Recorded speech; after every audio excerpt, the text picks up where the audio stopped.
Pemirsa, sebelum kami lanjutkan perbincangan, kami akan tampilkan bunyi pasal rokok kretek yang tertera di dalam RUU Kebudayaan yang kini tengah digodok oleh DPR. Dalam pasal 36 disebutkan pemerintah dan pemerintah daerah bertanggung jawab menghargai, mengakui, dan atau melindungi sejarah dan warisan budaya.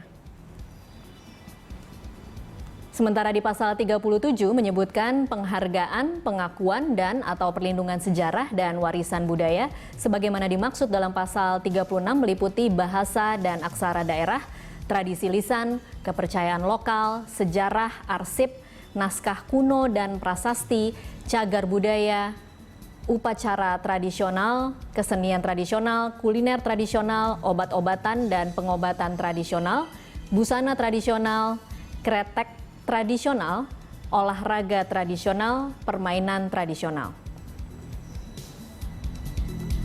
Di pasal 49 disebutkan penghargaan, pengakuan, dan atau perlindungan sejarah dan warisan budaya melalui kretek tradisional sebagaimana dimaksud dalam pasal 37 huruf L diwujudkan dengan inventarisasi dan dokumentasi, fasilitasi pengembangan kretek tradisional, sosialisasi, publikasi, dan promosi kretek tradisional, festival kretek tradisional, dan perlindungan kretek tradisional.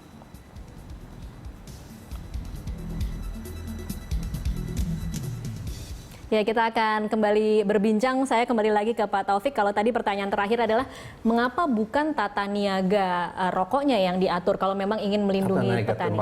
Tata niaga tembakau maksud saya, maaf.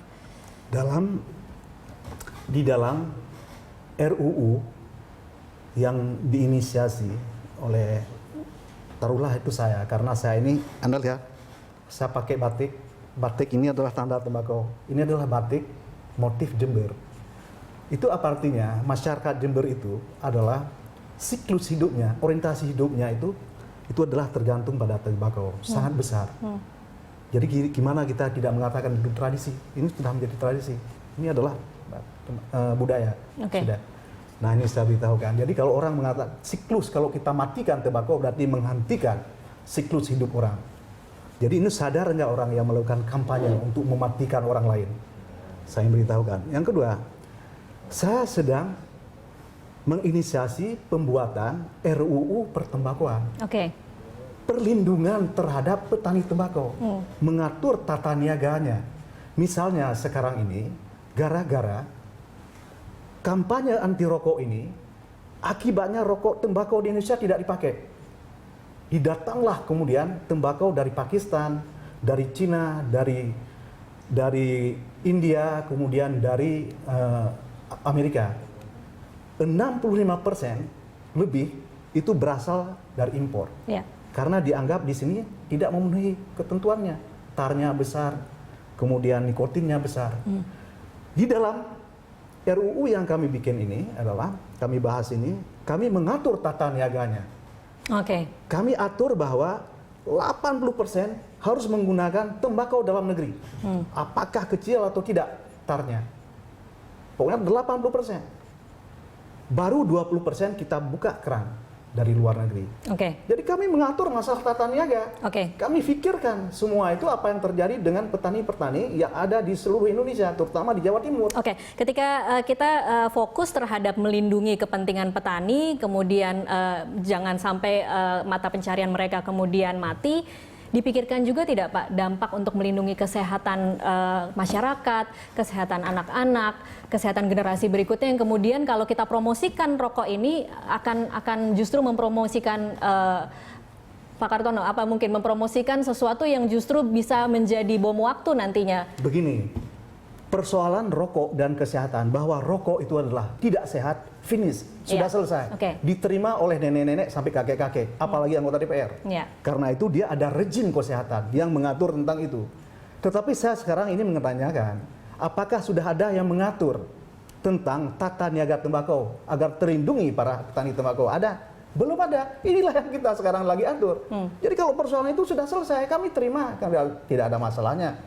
Dan memang semuanya sekarang ini, Mbak Tasya, itu adalah hal yang privat juga di negeri ini harus diatur.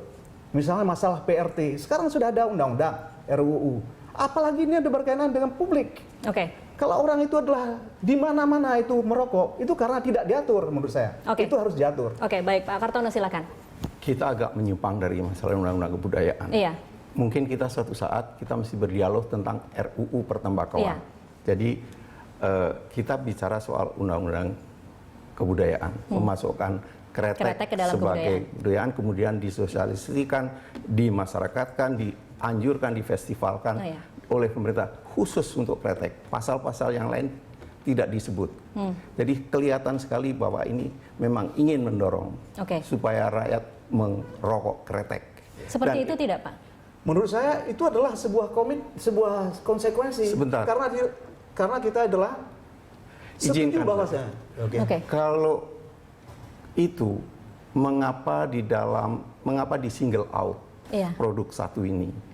Mengapa tidak misalnya di kuliner kita sebut gudeg atau rendang? Lalu kalau soal kebiasaan tradisional, mengapa pangur, pasak gigi ini, Oke. makan sirih tidak disebut? Jadi kelihatan sekali Jadi oke.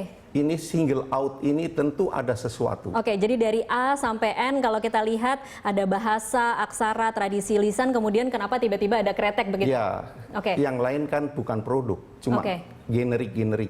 Dan sesudah itu pasal 49-nya khusus pula menyuruh supaya kretek Dipublikasikan.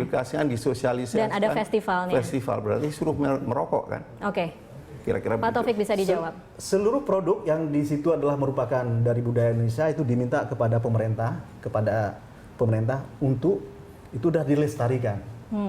Dan sudah Semuanya. satu aja. Yang termasuk kemudian salah satu kretek. Kretek ini adalah banyak sekali sekarang ini orang yang melakukan kampanye anti rokok. Oke, kalau saya boleh tanya Karena Pak Taufik, itulah, ini bentuk kalau misalnya kita ambil contoh yang konkret ya, supaya mungkin terbayang. Festival kretek tradisional, akan seperti apa bentuk festivalnya? Memang benar-benar mengajak orang untuk mari kita merokok bersama-sama atau seperti apa Pak Taufik? Festival itu di dalam sebuah keramaian itu, orang itu ada produk-produk rokok, itu yang dilakukan apakah itu adalah dilakukan dengan mesin atau dengan melinting secara tradisional, itu yang diperlihatkan dan dengan menggunakan tembakau dari dalam negeri, Oke. dengan menggunakan cengkeh dari dalam negeri, Jadi semacam pameran begitu? pameran. Oke. Dan itu menurut saya harus dilakukan karena kita setuju bahwa itu adalah produk budaya. Jadi jangan kemudian karena kita anggap sebagai sebuah produk yang Pak Kartono tidak mau melihatnya, lantas tidak boleh kita pamerkan. Maaf. Sejumlah orang lain itu adalah menyetujui terhadap hal tersebut. Tidak ada persoalan sama sekali dengan persoalan rokok. Oke. Jadi ketika kemudian yang tidak boleh itu adalah kita kemudian pamerkan adalah rokok-rokok dengan tembakau asing. Oke, baik. Pak Kartono silakan. Ya, saya mengatakan jangan di single out saya pula. Jadi saya tidak setuju tembakau dipromosikan untuk dikonsumsi. Karena itu adalah dimanapun juga itu berbahaya buat saya. Tidak peduli itu tembakau lokal, tembakau internasional, itu tidak bagus untuk kesehatan. Kalau kemudian di sini didorong untuk dikonsumsi, dengan kata lain itu kan didorong untuk dikonsumsi, itu menjadi sesuatu hal yang... Saya ingin tanyakan, kalau dia itu tidak boleh didorong untuk dikonsumsinya, kenapa ada kampanye kemudian mendorong dia tidak boleh merokok? Ya karena kesehatan. Apa yang salah dengan petani ini? Saya ingin tanyakan. Jangan kembalikan lagi kepada petani, Tidak boleh, Pak. Pak. Karena itu adalah tersangkut, kampanye ini adalah langsung Tidak. untuk menyangkut hayat petani. Bagaimana? Tidak, Pak.